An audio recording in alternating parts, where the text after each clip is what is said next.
লক্ষ লক্ষ হাজার হাজার মানুষ সৌদি আরবের মধ্যে মানুষ অনাহারে কষ্ট করতেছে। অনেকে বেতন পাচ্ছে না, অনেকে কফিলের দেখা পাচ্ছে না, অনেকে আপনার আকামা পাচ্ছে না।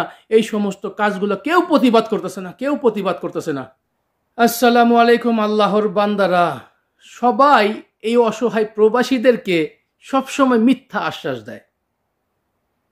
এই যে আমার উপরে যে ছবিগুলো দেখতেছেন না, এই যে এখানে হয়েছে নিকরণ চৌধুরী, এটা হইল গিয়ে ব্যারিস্টার সুমন, আর এই আল্লাহর বান্দার নাম আমি জানি না।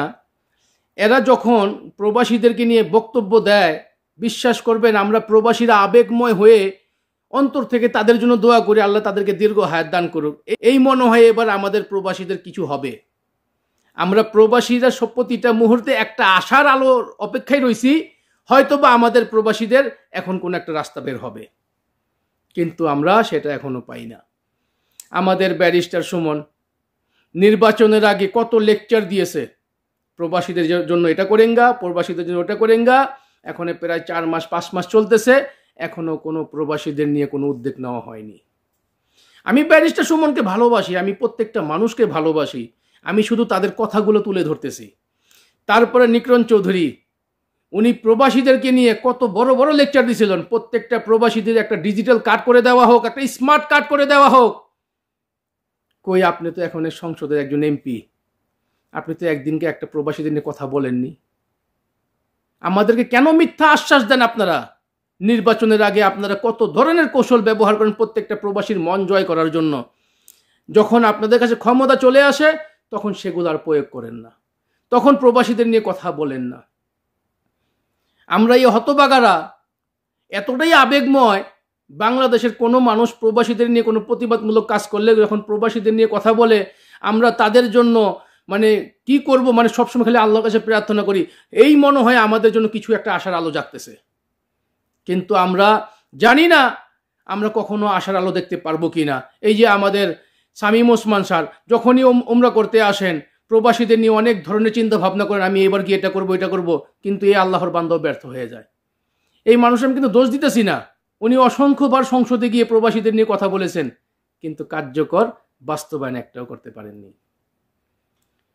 তো আল্লাহ তাআলা সবাইকে ভালো রাখেন, সুস্থ রাখেন। আমি প্রত্যেকটা মানুষকে সম্মান রেখে বলতেছি, আল্লাহর বান্দারা, আমরা এই হতভাগা প্রবাসীরা আপনাদের কাছে বেশি কিছু চাইনি।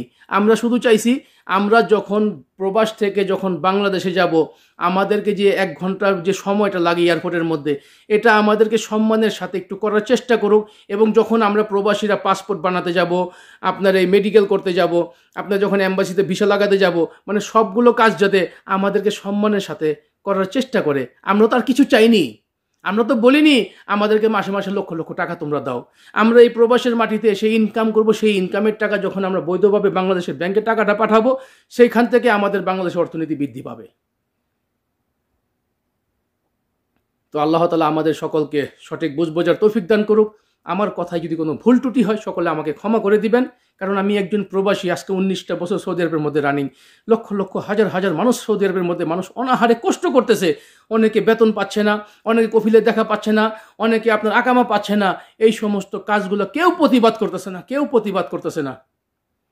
এই জন্য আমরা সবসময় একটা আশার আলোর অপেক্ষায় রয়েছি, হয়তোবা ব্যারিস্টার সুমন করবে, হয়তোবা নিকরণ চৌধুরী করবে, হয়তোবা শামীম ওসমান স্যার করবে, যে কোনো একজন এই প্রবাসীদেরকে একটা আশার আলো জাগাবে।